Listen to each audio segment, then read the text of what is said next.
ఈ రోజున ఈ కార్యక్రమానికి సభాధ్యక్షులు సిటీ ప్రెసిడెంట్ ప్రసన్న గారికి, అలాగే ఈ కార్యక్రమానికి ముఖ్య అతిథిగా ఉన్న మన ప్రీతమ నాయకులు కాకినాడ శాసనసభ్యులు ద్వారంపూడి చంద్రశేఖర్ రెడ్డి గారికి, అలాగే ఈ వేదిక మీద ఉన్న కూడా చైర్మన్ గారు దీప్తి గారికి, అలాగే వెంకటలక్ష్మి గారికి, సత్య గారికి, అలాగే ఈ రోజున జాయినింగ్కి మన ముందుకు వచ్చి 4వ వార్డు నుంచి ఇవాళ వాళ్ళ బృందంతో, వాళ్ళ మిత్రులతో, వాళ్ళ ఆర్గనైజేషన్ ద్వారా ముందుకు వచ్చిన బాలా త్రిపుర సుందర్ గారికి, అలాగే దుర్గాప్రసాద్ గారికి, అలాగే దీపక్ గారి ద్వారా వచ్చిన జాడా రాజు గారికి, అలాగే పద్మ గారికి, అందరికీ కూడా ఈ వేదిక ముందున్న ఈరోజు జాయినింగ్కి విచ్చేసిన నాయకులకి, కార్యకర్తలకి, అలాగే ప్రతి ఒక్కరికి కూడా పేరు పేరున హృదయపూర్వక నమస్కారాలు తెలియజేసుకుంటున్నాను.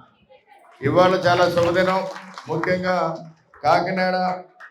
కాకినాడ అసెంబ్లీ సెగ్మెంట్లో కాకినాడ సిటీ ఎమ్మెల్యే గారి పరిధిలో ఈ రోజున మీరందరూ కూడా వైఎస్ఆర్ కాంగ్రెస్ పార్టీలోకి, ముఖ్యంగా చంద్రశేఖర్ రెడ్డి గారి ఈ కాకినాడ పట్టణంలో చేసిన అభివృద్ధిని చూసి, అలాగే జగన్మోహన్ రెడ్డి గారు ఇచ్చిన గొప్ప సంక్షేమ కార్యక్రమాలు కానీ, గొప్ప పరిపాలనకు ఆకర్షితులై ఇక్కడికి విచ్చేసిన ఈ రోజు వైఎస్ఆర్ కాంగ్రెస్ పార్టీలో జాయిన్ అయ్యి జగన్మోహన్ రెడ్డి గారికి మద్దతుగా, అలాగే కాకినాడ సిటీ శాసనసభ్యులు రేపు ఎమ్మెల్యే అభ్యర్థిగా ఉన్న చంద్రశేఖర్ రెడ్డి గారికి, అలాగే కాకినాడ పార్లమెంట్ అభ్యర్థిగా ఉన్న నాకు మద్దతుగా ఈ రోజు ఇక్కడికి విచ్చేసిన ప్రతి ఒక్కరికి కూడా పేరు పేరున నమస్కారాలు తెలియజేసుకుంటూ, మీరందరమ్మా ఇప్పుడు చాలా చాలా కీలకమైన సమయం. రేపు ఇంకా 28 రోజులు 29 రోజులు ఉంది ఎలక్షన్కి. మీరందరూ కూడా ఇప్పుడు కొత్తగా జాయిన్ అయిన వారు కానీ, జాయిన్ అవ్వబోయేవారు కానీ, అలాగే ఇక్కడ ఉన్న ఇతర వైఎస్ఆర్ కాంగ్రెస్ పార్టీ కార్యకర్తలు, నాయకులు అందరికీ కూడా చిన్న మనవి, రేపు రాబోయే 28 29 రోజులు కూడా చాలా కీలకమైన రోజులు. అదే క్లైమాక్స్లో ఉన్నాం. మీరందరూ కూడా గుర్తుంచుకొని ప్రతి ఒక్కరు కూడా ఒక బాధ్యతగా, ఎందుకంటే ఇప్పుడు రకరకాల కారణాలు ఉండొచ్చు, రకరకాల, కానీ ఇవాళ అందరికీ ప్రతి గంట ప్రతి క్షణం కూడా చాలా విలువైన సమయం. ఈ సమయాన్ని వృధా చేయకుండా మీరందరూ కూడా, మనందరి లక్ష్యం ఈ కాకినాడ సిటీ నియోజకవర్గాన్ని బ్రహ్మాండమైన మెజార్టీతో కైవసం చేసే విధంగా.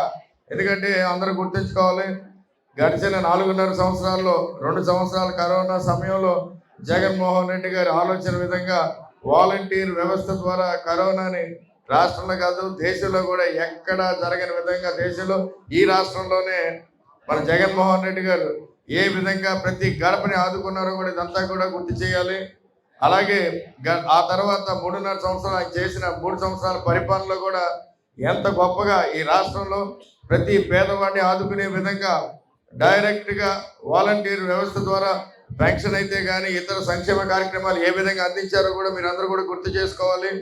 అలాగే పరిపాలన కూడా చాలా మంది పేదవారు ఆఫీసుల చుట్టూ తిరగకుండా, ఎస్పీ ఆఫీసు, కలెక్టర్ ఆఫీసు, మండల ఆఫీసుల దగ్గరికి తిరగకుండా కూడా నేరుగా మీ ఇంటి వద్దకే వచ్చి వాలంటీర్ల ద్వారా మీ సమస్యలన్నింటినీ కూడా మ్యాక్సిమం అన్ని సమస్యల్ని కూడా తీర్చే విధంగా కూడా ఈ రోజున వ్యవస్థనంతా కూడా నడిపిన విధానాన్ని కూడా జగన్మోహన్ రెడ్డి గారు ఈ విధానాన్ని కూడా తీసుకురావడానికి ప్రధానమైన కారణం, ఈ రాష్ట్రంలో ప్రతి లబ్ధిదారుడు లబ్ధి పొందాలి, బడుగు బలహీన వర్గాలని అభివృద్ధి చేయాలనే ఆలోచనతో, ఈ రాష్ట్రంలో పేదరికాన్ని శాశ్వతంగా నిర్మూలించాలన్న ఆలోచనతోనే ఈ రోజున 2,77,000 కోట్లని డైరెక్ట్గా ప్రతి పేద కుటుంబాల అకౌంట్లో పడే విధంగా చేశారు. ఈ మాదిరి పరిపాలన కానీ, ఈ మాదిరి సంక్షేమం కానీ కొనసాగాలంటే మళ్ళీ జగన్మోహన్ రెడ్డి గారే ముఖ్యమంత్రి అవ్వాలి. జగన్మోహన్ రెడ్డి గారు చెప్పడం జరిగింది, నేను పేదల పక్షాన, వైఎస్ఆర్ కాంగ్రెస్ పార్టీ పేదల పార్టీ, మన పార్టీ గెలిచే విధంగా కూడా ప్రతి ఒక్కరూ దృష్టి పెట్టండి. తప్పకుండా రాబోయే 28 రోజుల్లో కూడా ప్రతి ఒక్కరు కూడా లక్ష్యం మీరు ఓట్లు వేయడమే కాకుండా ప్రతి ఒక్కరు కూడా ఒక 10 మందితో ఓట్లు వేయించే విధంగా కూడా మీ ప్రచారం ఉండాలి. అలాగే రేపు ఓట్లు కూడా అదే విధంగా బ్రహ్మాండమైన మెజార్టీతో కాకినాడ అసెంబ్లీ సెగ్మెంట్లో ద్వారంపూడి చంద్రశేఖర్ రెడ్డి గారు, అలాగే కాకినాడ పార్లమెంట్ అభ్యర్థిగా నన్ను కూడా మీరందరూ కూడా ఆశీర్వదించి గెలిపిస్తారని కూడా మేము ఆశిస్తున్నాం. ఎందుకంటే నేను కూడా ఒక లోకల్ మేనిఫెస్టోతో మీ అందరి ముందుకు రావడం జరిగింది. ఈ మేనిఫెస్టో ద్వారా ఈ కాకినాడ ప్రాంతాన్నంతా కూడా పార్లమెంట్ పరిధిలో ఈ కాకినాడ ప్రాంతాన్నంతా కూడా పారిశ్రామికంగా చాలా అభివృద్ధి చేస్తా అని చెప్పి కూడా హామీ ఇవ్వడం జరిగింది. అలాగే ఇక్కడ ఉన్న ఈ కాకినాడ పార్లమెంట్ పరిధిలో ఉన్న యువకులందరినీ కూడా ఆదుకుని వాళ్ళందరికీ కూడా శిక్షణ ఇప్పించి స్కిల్ డెవలప్మెంట్ సెంటర్ ద్వారా కూడా సంవత్సరానికి 5-6 వేల మందికి ఉద్యోగ అవకాశాలు కల్పించే విధంగా కూడా కొన్ని ఆలోచనలు చేయడం జరిగిందని చెప్పి కూడా మీ అందరికీ తెలియజేసుకుంటున్నాను. అలాగే ఇక్కడ ఉన్న తెలివైన యువతీ యువకులు చాలామంది చిన్న చిన్న వ్యాపారాలు, చిన్న ఐడియాస్తో చిన్న వ్యాపారాలు కానీ మధ్య తరహా వ్యాపారాలు కానీ చేయాలని ఆలోచన ఉన్న వాళ్ళని కూడా పూర్తి సహాయ సహకారాలు అందించి వాళ్ళకి సహాయ సహకారం అందించి దాంతోపాటు పెట్టుబడి కూడా పెట్టి వాళ్ళందరినీ కూడా అభివృద్ధి చేసే విధంగా కూడా కొన్ని ఆలోచన చేయడం జరిగింది. దానికోసం ఒక స్టార్టప్ ఫండ్, ఒక నిధిని కేటాయించి రాబోయే 5 సంవత్సరాల్లో కూడా ఈ కాకినాడ పార్లమెంట్ పరిధిలో ఒక 100 చిన్న తరహా మధ్య తరహా సంస్థలను ఏర్పాటు చేసే విధంగా కూడా ఇక్కడ ఉన్న యువతీ యువకులు అవి ఏర్పాటు చేసి దాని ద్వారా కూడా ఉద్యోగ అవకాశాలు కల్పించే విధంగా కూడా కొన్ని ఆలోచనలు చేయడం జరిగింది. దీనికోసం 100 కోట్ల నిధిని కూడా ఏర్పాటు చేస్తామని చెప్పి కూడా మా మేనిఫెస్టోలో పెట్టడం జరిగింది. ఇదంతా కూడా మీరు ప్రచారంలో వెళ్ళినప్పుడు ముఖ్యంగా మనం చేసే ఈ కార్యక్రమాలన్నీ రాబోయే తరానికి ఇప్పుడున్న యువతీ యువకుల భవిష్యత్తుకి ఇదంతా కూడా గుర్తు చేయండి. మన ప్రతిపక్షాలు ఏ మాదిరిగా గత 4.5 సంవత్సరాల నుంచి కూడా జగన్మోహన్ రెడ్డి గారు చేస్తున్న గొప్ప పరిపాలనకి ఏ మాదిరిగా అడ్డుకుంటున్నారో, ఏ మాదిరిగా అసత్య ప్రచారాలతో జగన్మోహన్ రెడ్డి గారిని వ్యక్తిగత దూషణలు చేస్తున్నారో కూడా మీరందరూ కూడా గమనించాలి.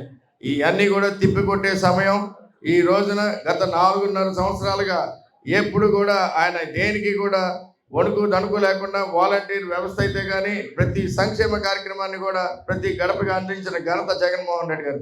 అలాంటి జగన్మోహన్ రెడ్డి గారి గొప్ప పరిపాలన కానీ అలాగే ఈ రాష్ట్రంలో, ఎందుకంటే గతంలో ఎన్నడూ లేని విధంగా కూడా అభివృద్ధి జరగడం జరిగింది. ఆ అభివృద్ధి ద్వారానే ఈ రాష్ట్రం కూడా భారతదేశంలో నెంబర్ 1 GSDP రాష్ట్రంగా కూడా ఉన్నదంటే కూడా మీరందరూ కూడా గుర్తు చేసుకోవాలి. అలాగే మొన్న కొత్తగా ఇచ్చిన గణాంకాల ప్రకారం 2019లో జగన్మోహన్ రెడ్డి గారు ముఖ్యమంత్రి అయినప్పుడు ఈ రాష్ట్రంలో పేదరికం 11.7% ఉండేది. ఇవాళ కొత్తగా వచ్చిన గణాంకాల ప్రకారం అది 4.2% పడిపోయిందంటే ఈ రాష్ట్రంలో పేదరికాన్ని సగం పైగా తగ్గించిన ఘనత మన జగన్మోహన్ రెడ్డి గారి అని చెప్పి కూడా మీరందరూ కూడా గుర్తు చేసుకోవాలి. అలాగే గ్రామాల్లో కానీ వార్డుల్లో కానీ సచివాలయాలు ఏర్పాటు చేయడం, అలాగే విలేజ్ క్లినిక్లని వార్డు క్లినిక్లను ఏర్పాటు చేయడం, అలాగే వైద్యాన్ని నాడు నేడు పేరుతో, ఎందుకంటే ఏ రాష్ట్రాన్ని ఏ సమాజం అభివృద్ధికి పునాది విద్య.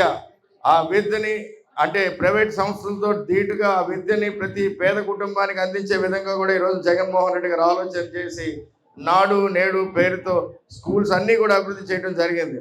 దాని ద్వారా ఎంతోమంది పేద విద్యార్థులకి గతంలో లేని అవకాశం ఈ 4.5 సంవత్సరాల్లో జగన్మోహన్ రెడ్డి గారు కల్పించారని చెప్పి కూడా మీరందరూ కూడా గుర్తు చేసుకోవాలి.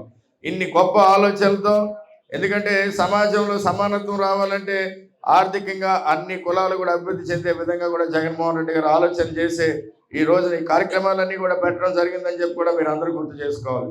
ఎందుకంటే రకరకాలుగా మాట్లాడినా జగన్మోహన్ రెడ్డి గారి ఏకైక లక్ష్యం ఈ రాష్ట్రంలో పేదరికాన్ని శాశ్వతంగా నిర్మూలించాలనే ఏకైక లక్ష్యంతోనే పనిచేస్తున్న ఎవరైనా ముఖ్యమంత్రి ఉన్నారంటే అది ఓన్లీ మన ఆంధ్ర రాష్ట్ర వైఎస్ఆర్ కాంగ్రెస్ పార్టీ తరఫున వైఎస్ జగన్మోహన్ రెడ్డి గారు అని చెప్పి కూడా మీరందరూ కూడా గుర్తు చేసుకోవాలి. రాబోయే 28 రోజులు కూడా మా కోసం కొంచెం మన పార్టీ కోసం మన పార్టీ గెలిచే విధంగా, అలాగే మన ద్వారంపూడి చంద్రశేఖర్ రెడ్డి గారు, అలాగే ఈ కాకినాడ పార్లమెంట్ అభ్యర్థిగా నన్ను గెలిపించే దిశగా మీరందరూ కూడా కృషి చేయండి. తప్పకుండా రానున్న 5 సంవత్సరాలు మేమిద్దరం కూడా అందుబాటులో ఉండి నేను చెప్పిన ఈ మేనిఫెస్టోలు కానీ, అలాగే కాకినాడ ఏ మాదిరిగా ఈ 4.5 సంవత్సరాలు అభివృద్ధి చేశారో అదే విధంగా అభివృద్ధి చేస్తూ మీకు అన్ని రకాలుగా అండదండలుగా అందుబాటులో ఉంటామని చెప్పి కూడా మీ అందరికీ తెలియజేసుకుంటూ ఈ రోజు ఇక్కడికి విచ్చేసిన ప్రతి ఒక్కరికి కూడా పేరు పేరున నా కృతజ్ఞత తెలియజేసుకుంటూ సెలవు తీసుకుంటున్నాను. జై జగన్, జై జగన్.